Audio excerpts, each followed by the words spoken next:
देखिए बच्चों, अब हम बात करेंगे आपके जो दो लॉ हैं, फ्रैंक स्टार्लिंग और लाप्लास लॉ। तो बेसिकली फ्रैंक स्टार्लिंग और लाप्लास लॉ में फ्रैंक स्टार्लिंग का मैंने सेपरेट वीडियो बनाया था, उसमें मैंने आपको समझाया था कि फ्रैंक स्टार्लिंग लॉ किस तरीके से बोलता है कि अगर वेंट्रिकल में प्रीलोड बढ़ता है, प्रीलोड को ऑलरेडी कई बार समझा के रखा है, फिर भी जो वेंट्रिकल है उस वेंट्रिकल में जितना volume of blood, maximum volume of blood during the end of diastole, मतलब जब डायस्टोल हो रहा हो और जब लास्ट डायस्टोल मतलब उसके बाद डायस्टोल ना हो, मींस एंड ऑफ डायस्टोल के समय जितना वॉल्यूम ऑफ ब्लड होगा दैट इज प्रीलोड, उसको हम क्या बोलते हैं? प्रीलोड। तो वहां पर बोला गया फ्रैंक स्टार्लिंग लॉ में कि प्रीलोड जितना ज्यादा होगा इसकी मायोकार्डियम की वॉल पे टेंशन भी उतना ज्यादा होगा। ये फ्रैंक स्टार्लिंग था। लाप्लास लॉ इसी चीज को दूसरे तरीके से कह रहे हैं। वो क्या कह रहे हैं? लाप्लास लॉ कह रहा है कि हार्ट में बेसिकली जो ये डिपेंड है वो wall tension, pressure and radius. तो wall tension, pressure and radius इस पे डिपेंड है। कहां पे?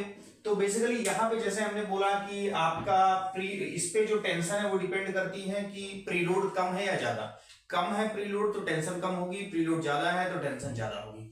यहां पे बोल रहा है कि बेसिकली ये इस बात पे डिपेंड करती है कि वॉल टेंशन क्या है, प्रेशर क्या है एंड रेडियस क्या है। तो बच्चों जैसे आपका ये आपका लेफ्ट एट्रियम है, क्या है ये आपका लेफ्ट एट्रियम और ये आपका लेफ्ट वेंट्रिकल। यहां पे हम लाप्लास लॉ को डिस्क्राइब कर रहे हैं बेसिकली। तो लाप्लास लॉ क्या कहता है कि लेफ्ट वेंट्रिकल में अगर यहां हम वॉल्यूम ऑफ ब्लड को बढ़ाते हैं, क्या कर रहे हैं? वॉल्यूम ऑफ ब्लड को बढ़ा रहे हैं।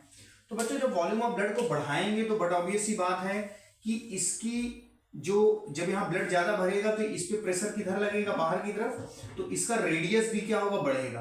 तो चूंकि टेंशन जो है वो डायरेक्टली प्रोपोर्शनल सीधा किसके है? रेडियस और प्रेशर के। तो जितना ज्यादा हम इसकी रेडियस बढ़ा देंगे उतना ज्यादा यहां पे क्या होगी? टेंशन होगी। मींस अब अगर हम क्या करें? एंड डायस्टोलिक वॉल्यूम कम करें। क्या करें? एंड डायस्टोलिक वॉल्यूम कम करें। तो एंड डायस्टोलिक वॉल्यूम अगर हम यहां कम करते हैं तो बेसिकली यहां क्या होगा? एंड डायस्टोलिक वॉल्यूम कम करने से रेडियस क्या होगी? कम होगी। रेडियस, एंड डायस्टोलिक वॉल्यूम कम किया तो क्या कम हो गई? रेडियस।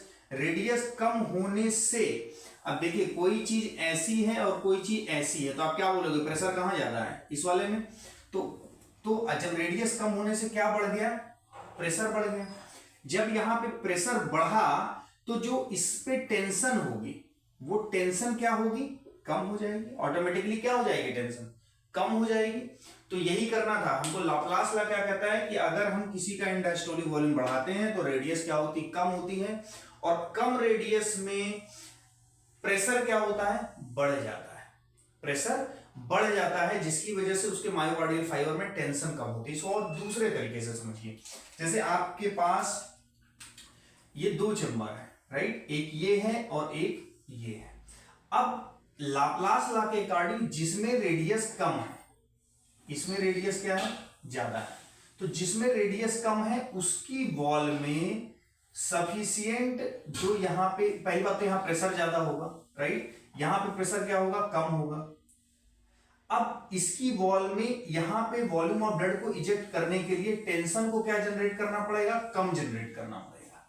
जबकि यहां पे अगर इसका रेडियस ज्यादा है तो टेंशन यहां पे, प्रेशर कम होगा प्लस टेंशन यहां क्या करनी पड़ेगी? ज्यादा जनरेट करनी पड़ेगी इसकी इक्विवेलेंट।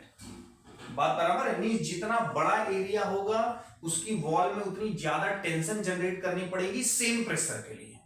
तो जस्ट लाप्लास लॉ यही बोलता है कि अगर हम ईडीवी को कम करते हैं, रेडियस को कम करते हैं, तो रेडियस कम करने से हमारा जो प्रेशर होगा वो इंक्रीज होगा at the same tension, at the same tension. तो लाप्लास लॉ का ये बहुत अच्छा पॉइंट है। लाप्लास लॉ भी आपके एग्जामिनेशन में कई बार पूछा जाता है। तो आपका फ्रैंक स्टार्लिंग लॉ और लाप्लास लॉ ये दो कार्डियोवास्कुलर में आपको समझना होगा। Thank you very much.